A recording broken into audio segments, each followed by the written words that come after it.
Hello, gorgeous soul. Welcome to your 2020 astrology.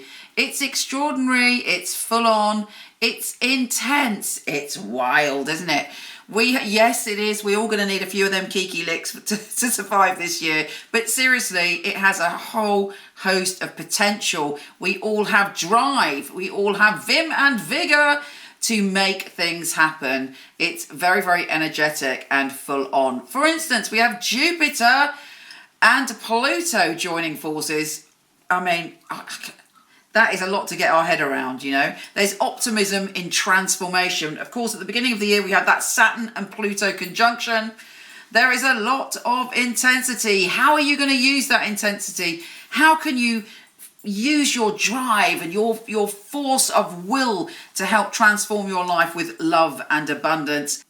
And P.S., I'm going to do it slightly differently for the yearly. I really want you to feel the energy and to just relax into the magic of what's coming up. So I'm going to do this. This video is going to be Kathy's amazing nature waves, just to fully be able to meditate and focus. And hopefully you might watch it a couple of times as the year goes on to see what's coming up for you. It really is an extraordinary year.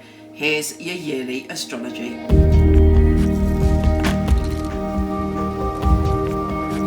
Libra, are you ready for massive, huge changes in 2020?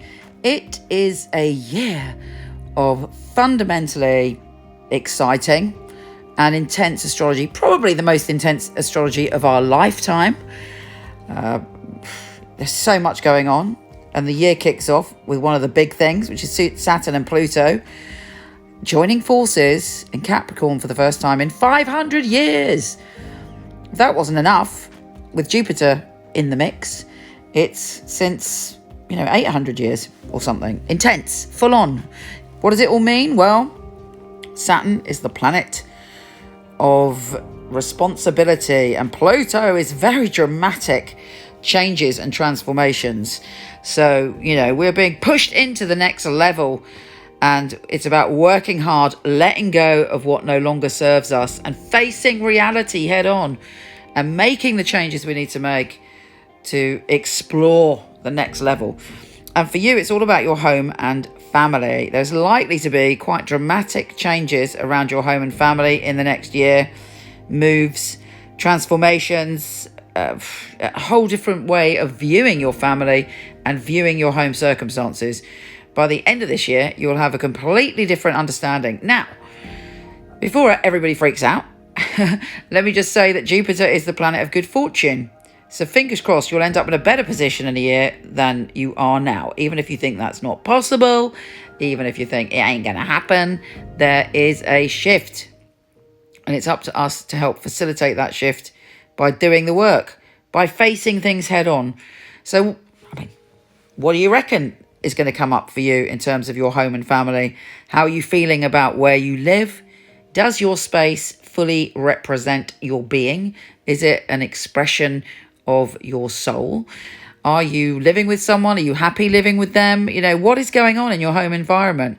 And also, have you got any karma to sort out with your family? How do you feel about your family? What's going on there? Has there been any changes in your family? I would say even maybe around Christmas time, you might have got a whiff of what's to come. But it's deep and it's profound. But as I say, Jupiter is going to help. And there may be a big shift for you that leads you into a place that you can't even dream of. It's so good. So hold out the hope for the positive liberation coming your way soon. Now, also in January, we have a full moon in Cancer, and that's in your 10th house of career. And that's Kiki jumping off the bed and leaping away with Kathy. You will have an insight into what's going on with your career and your reputation. Look out for a sign, a symbol, or a dream around the 10th of January. Now, this massive Saturn and Pluto conjunction really kicks off on the 12th or 13th of January and 13th UK time. And we have Mercury joining the party and the Sun. So there's a confidence to the discussions and the revelations and the communication about what's going on in your home and family. It's also about what makes you feel cozy, what makes you feel nurtured. Do you feel nurtured by your friends in your intimate relationships? If you don't feel nurtured, you're liable to make some radical changes that could see you walking away from the people that you don't feel nourished by. Also, do you nourish yourself? Do you feel at home in your own skin? This is something that you'll be working on for the whole of this year. But again, liberation and positive energy is coming to it. It's not, it's not negative. It can be life transforming in a positive way. And hopefully by the end of this year, you will nourish yourself, nurture yourself, feel cozy and at home within yourself, because fundamentally security comes from within us. If we don't have a good relationship with ourselves, it's very difficult to have a good relationship with anybody else. And there's this sense of insecurity. So, working on your sense of security and trust in yourself, trust in your higher voice, trust in your own wisdom is imperative for this year. And you're working hard also in January to shift patterns, to change bad habits, and to move forward. Now, Venus, the planet of love, is going into your relationship zone on the 7th of February UK time. And for a good couple of weeks, 3 weeks, or whatever it is, you're feeling loved up. You're feeling that you can find balance in your partnerships and your relationships. You're a bit of a love magnet. You have the energy and the good vibes around you, and other people like to be in your energy. And Libra is the sign of balance. So hopefully around that time in February, you will feel balanced within yourself and you'll feel at home. So, it's a lovely little spot. And on top of that, it's conjunct Chiron, the wounded healer. So if there are any wounds around your intimate and romantic relationships, early February is the time for an awakening where you understand how to regain balance in your relationships. The sun is also going there on the 20th of March, making you kind of optimistic. And you're opening to change. You're opening to actually committing to your own happiness. And Saturn, the planet of responsibility, is dipping into your 5th house and showing you the way and what you need to commit to be happy. And then next year it's going to do the same. Oh, I must say, really important to check your rising sign. If you don't know your rising sign, then go to my website, michelleknight.com, Michelle with one L, or horoscope.co.uk, where you can not only get your free natal chart, which will tell you what your rising is, exclusively based on your time, place, and date of birth, but also exclusively, uniquely yours, year ahead transits and explanation. So, go and check it out. You also get a personality report with your free chart. So enjoy that, my darlings, and then watch your rising video, because it's, we all need all the information we can get about this year, because it is very intense. Your most intense love time and money time is probably going to be early March, when you are opening up to going deeper. And you're also feeling like, and possibly, hopefully, coming into your power when it comes to your intimate relationships, and feeling more confident about your sexuality and about your self-worth and about your value. And you'll notice that when you do feel more confident about your self-worth and your value, it changes your intimate relationships, makes them much more equal. And there's a surprise coming as Venus and Uranus join forces on the 9th of March. So you're going to get a message about that. Could even be the temptation for a love triangle, a secret affair, or something like that, just out of the blue. Up to you whether you do it. Follow your own moral code. It's not up to anyone else to dictate what you do. We also have the sun shifting signs, as I say, on the 20th of March, making you confident when it comes to your love relationships. Brilliant. So, get that sorted out at the beginning of the year, and then boom, boom, shakalaka, you can sizzle and shimmy through the rest of the year with confidence, which is very appealing, and draw to you all sorts of magic and wonder. Now, where were we? Yes, and also that can culminate on the 24th of March with a new moon in your relationship zone, so you can ditch and dump all that baggage and step through into a whole new way of being. It's also a very jolly time for you as Mars enters your pleasure zone and allows you to sort of bounce around whatever changes you're going through, whatever hard work you're putting in to deal with those family and home situations. You're optimistic and you're empowered. Actually, laughter is the fuel for your soul. Laugh as much as you can. You're making other people laugh, having a general good time at the end of March. So when Saturn enters your fifth house of pleasure briefly for 3 months, it's giving you a taste and a flavour of what's to come. So don't forget that. And the new moon is allowing you to leap into new relationships. Mars and Saturn are joining forces on the 31st of March, and you are committing to pleasure. Have I just said that 6 times? Maybe. Kathy needs to double check this bit. Anyway, the full supermoon in your sign is on the 8th. And that is a time where you should have a peak experience. Everything's coming to a head. Everything is glistening and glowing. There are signs and symbols and mystery and magic coming from the universe. So tune in. Write that now on the calendar on your phone.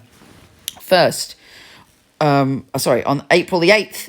Full supermoon. Pay attention to my dreams. Write down my psychic intuitions and look out for a peak experience.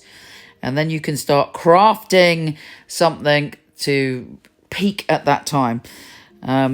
You're feeling sort of pretty adventurous around then anyway, and up for it. Now, Venus is retrograde and Mercury is joining forces with Venus retrograde, which that Venus retrograde is only once every 18 months, and that's squaring Neptune. You may be slightly confused about should you go wild and explore, or should you knuckle down and get on with some hard graft. Now is not the time to make that decision.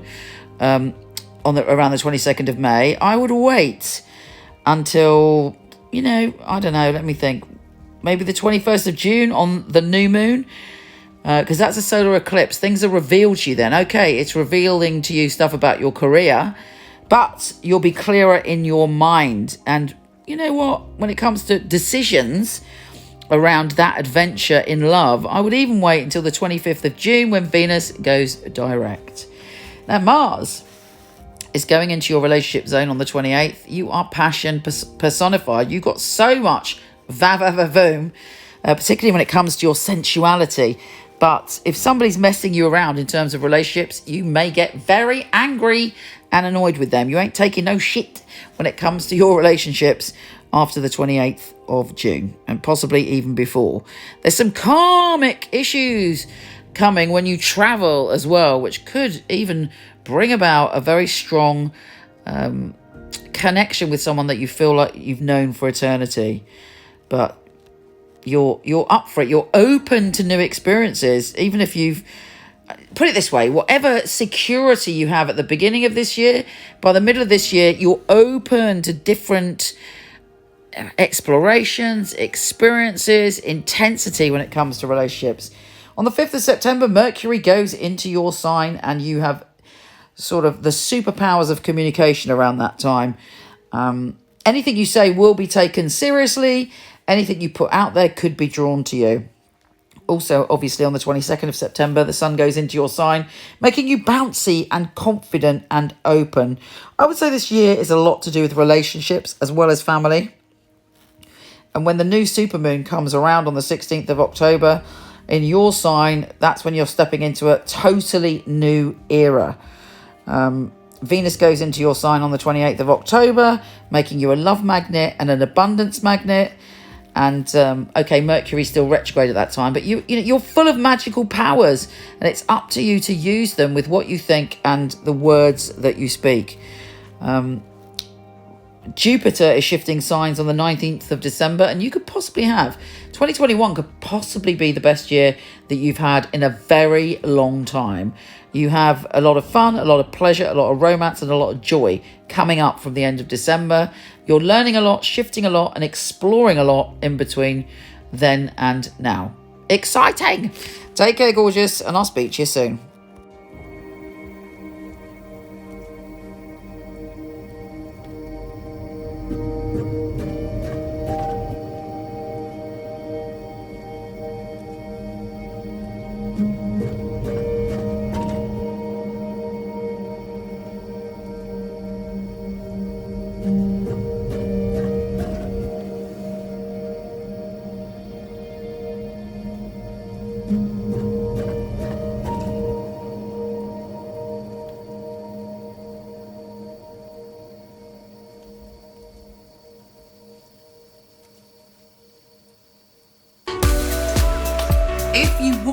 to check out your written monthly, weekly, yearly astrology, pop over to my website, michelleknight.com. I'm not doing readings at the moment, but I do have a company of some of the best psychics and astrologers in the world. I've had the company for 20 years. I handpick them and they are fabulous. So I'm going to start to show you, starting now, their little videos on here. My name's Anna. I work clairvoyantly, clairaudiently, I channel, I do mediumship. I started working professionally as a reader 1999, when I gave up everything else to do this full time. Then it took over, as it does, because Spirit wants me to work for them.